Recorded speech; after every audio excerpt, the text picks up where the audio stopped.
UV tube lights are going to be the go-to for this animal.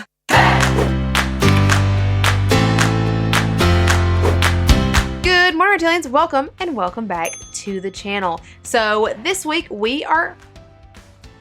Where are you trying to go? There's nowhere back there. Is it the plant? Don't eat my plant. Is that what you're trying to do? Is that what you've been trying to do? Man. Good morning, Reptilians. Welcome and welcome back to the channel. So this week's video is for anyone that may have just gotten a brand new adult bearded dragon, or their baby bearded dragon is transitioning into an adult and you're just trying to figure out how to take care of this adult animal. This video is a part 2 of sorts to the last video all about caring for baby bearded dragons that I said I was going to split up into 2 parts just to make it a little bit easier, because big care guides get very overwhelming very quickly, so I just wanted to make it easier for you guys. So we are going to be looking at from the age of 12 months through 18 months, so the transition period. We're going to talk about that interweaved in this, and then of course 18 months plus. Before we get started, this video is sponsored by the Doobia Dudes. Make sure to stay until the end of the video to find out all about how you can save 10% off of your entire order at thedoobiadude.com. Let's get started. First up, let's talk about the setup for these guys. So the tank or an adult bearded dragon, technically the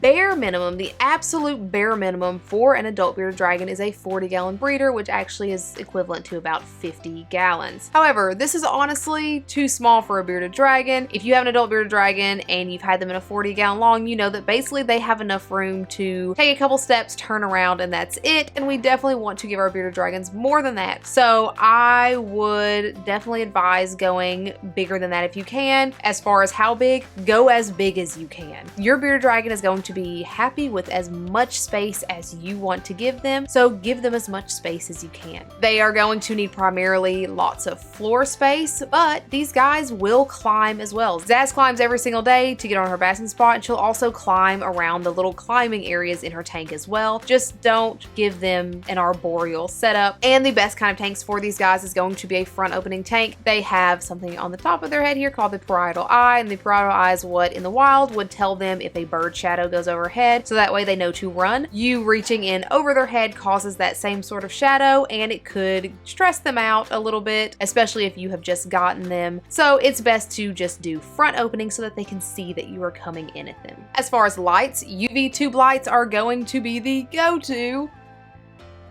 for this animal. A linear UVB light, preferably from Arcadia or Reptisun, is going to be the best light for these guys' tank, and you want it to cover at least 3/4, if not the full length of the top of the tank. In the wild, these guys are going to be out in the sun a lot, like all day, and so you want to be able to give them access to the sun all day. Granted, you also are going to want to put some sort of hiding space in there for them just in case they do want to get away from it. I have an entire video right here that I will leave for you guys all about the different kinds of light options for your bearded dragon if you are interested.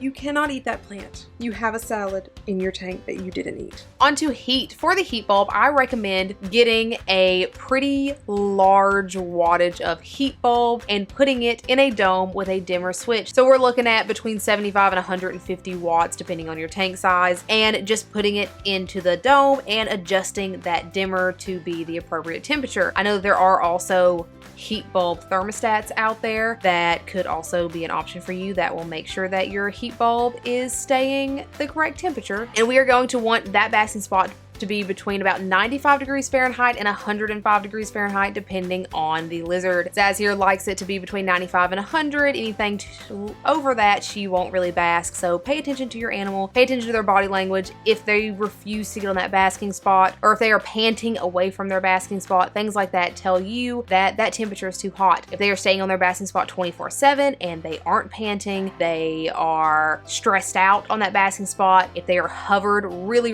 low to that basking spot, that probably means the basking spot is too cold and it needs to be adjusted. In order to measure the temperature of that basking spot, we're going to use a temperature gun, not a wall thermometer. Wall thermometers can be upwards of 20, 30, 40 degrees lower than the actual basking surface itself, and that's not very helpful for anyone, and it could actually be harmful for your bearded dragon if that wall basking spot is saying it's 105 degrees and really it's 135. I feel like I'm moving really fast, but I'm trying to move really fast so I can hopefully get this video to be short. Substrate. Bearded dragon substrate. I did an entire video last last week all about different kinds of substrates for arid animals, but options for you are textured tile, non-adhesive shelf liner, paper towels. Bioactive setups are amazing for these guys. Just avoid anything that holds excess humidity or that is just unnatural, like calcium sand. You have a lot of different options here for your animal. Again, that video will be here if you need more information there. As far as feeding, this is one of the questions that I get so often. When your bearded dragon is about 12 months old, you want to slowly start transitioning them into eating more salads and less bugs. You have lots of time to do this. This transition doesn't even have to be completed until they're about 18 months old. That's a full 6 months to get your bearded dragon to start swaying towards salads. A lot of bearded dragons will do this on their own. You'll notice that they eat more and more of that salad that you're putting in there, hopefully first thing in the morning. Before you're giving them bugs, they'll eat more and more of that. Naturally, they'll be eating less bugs. For the bugs during this transition time, you're just going to slowly give them less and less. So you're going to slowly go from feeding them 2 to 3 times a day to 1 time a day. And then when they're adult, there's a couple different ways you can do this. You can feed them a very small amount of bugs every day, or you can feed them a little bit more bugs a few times a week. Many people will opt to do just a few times a week. At first, for a long time, I was feeding Zaz every day, but I would only feed her about 5 to 10 bugs, depending on what the bug is, what size it is, all of that. But now she, in herself, has decided that she doesn't want to eat bugs every day, so she gets bugs about 3 days a week. And then every single day, she destroys giant salads, which is okay. So you have a couple different options there, whatever works best for you and your bearded dragon. Options for bugs, another link that I will leave here, all about many different kinds of bugs, but you can do dubia roaches, of course, are my favorite one. You can do crickets, occasionally waxworms, butterworms, hornworms, superworms. You can do silkworms. Silkworms are an amazing source of nutrition for bearded dragons. Things like black soldier fly larvae aren't going to be the best because they are a lot bigger than them. You can do it occasionally, but it's not going to be very filling. You're going to have to give them a lot more, but there's a lot of options there for you. And make sure that these bugs are gut loaded. Gut loading bugs is literally just feeding them at least 24 hours before you feed the bug to your dragon. You can feed them commercial gut load. You can feed them fresh veggies. I like to take all the veggie scraps from when I'm cooking and set them aside and then just dump them in my dubia roach colony. You can do lots of different things here. Just feed those feeders. On to the salads. So getting them to transition into those salads is very important. A couple things you can do here while they are transitioning and even when they're an adult, you're going to offer them their salad first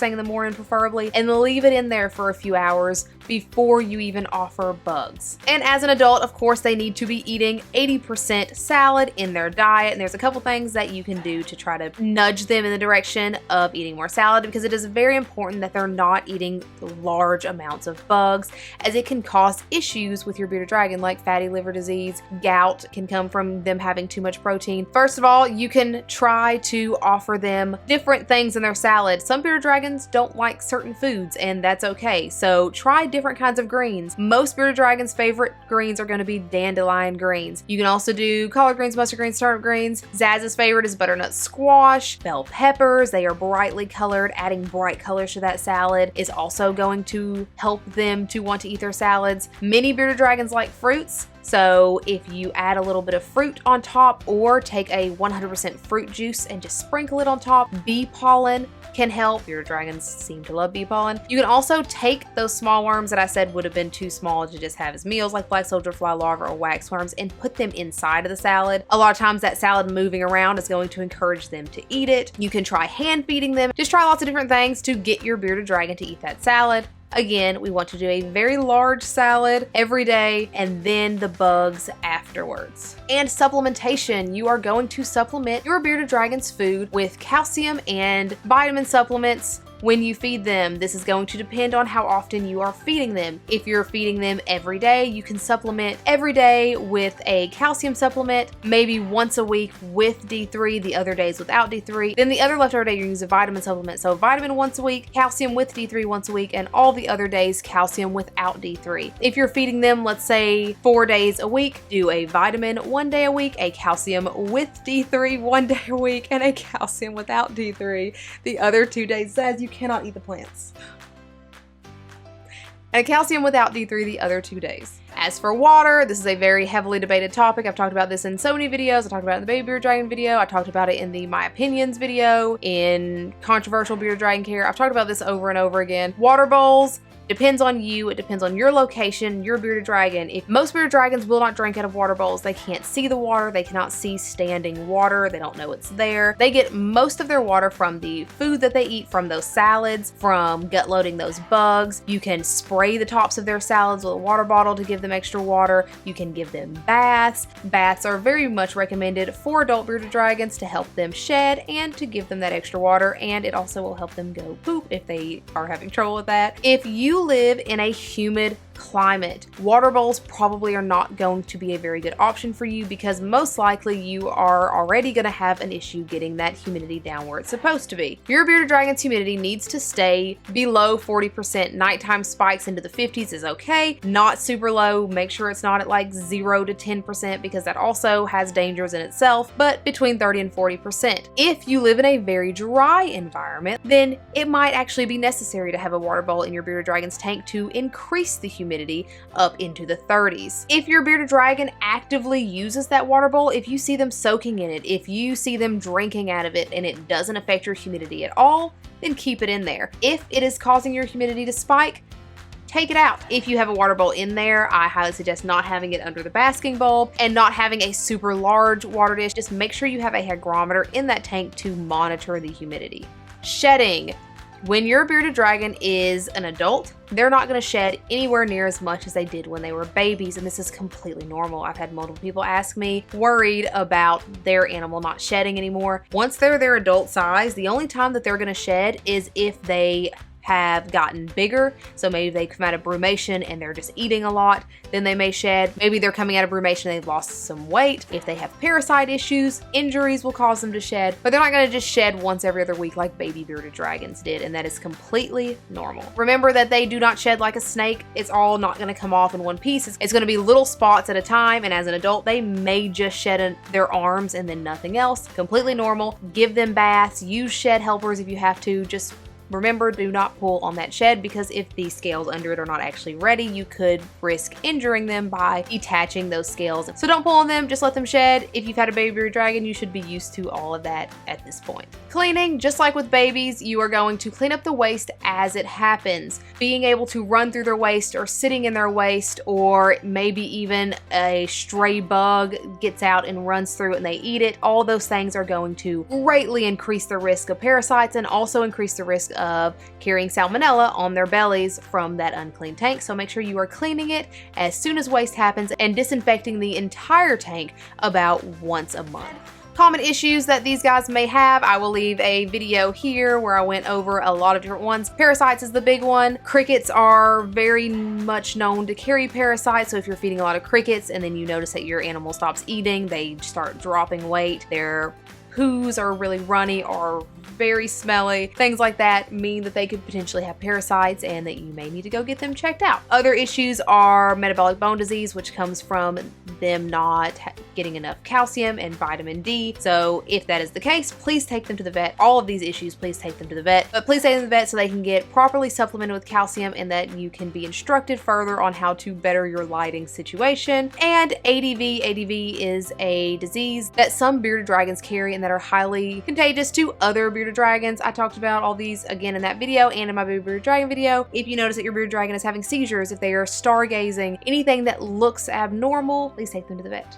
But that is it. Hopefully I covered everything. I was trying to go pretty quickly to make this video shorter than the baby bearded dragon video because that one got really long. As I said at the beginning of this video is sponsored by the Dubia Dude. The Dubia Dude is such an awesome place to get feeder dubia roaches for your animals like bearded dragons. Dubia roaches are super nutritious and they are my personal feeder of choice for my reptiles. I promise I'm not being paid to say that. Dubia roaches were my go-to choice for my feeder reptiles before the Dubia Dude sponsored me. My favorite part of dubia roaches are that they are so much cleaner than crickets and they live so much longer than crickets. When I was using crickets when Zaz was a little bitty baby, I was literally having half of my shipment of crickets die off before I could even use them, whereas dubia roaches, they very rarely die. I've never had one die in shipment. I have had them die very rarely while keeping them, and usually that's just because they're old. They are so much cleaner than crickets. They don't stink. I have a dubia bin right here next to me in my bedroom, and